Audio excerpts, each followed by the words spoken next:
أصبح برناردو سيلفا لاعب فريق مانشستر سيتي الإنجليزي محل اهتمام الأندية السعودية في الموسم الجديد. وقاد برناردو سيلفا مانشستر سيتي للتتويج ببطولة الدوري الإنجليزي الممتاز في النسخة الماضية، بالإضافة إلى الوصول لنهائي دوري أبطال أوروبا، وسيلتقي مع إنتر ميلان.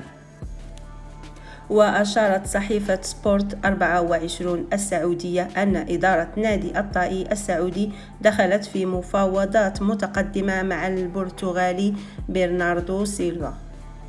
وتسعى طبعا الإدارة الرياضية في السعودية للتعاقد مع نجوم الكرة العالمية، وكانت البداية مع كريستيانو رونالدو الذي انضم إلى فريق النصر في يناير الماضي، بالإضافة إلى انضمام كريم بنزيما إلى اتحاد جدة في فترة الانتقالات الصيفية الجارية.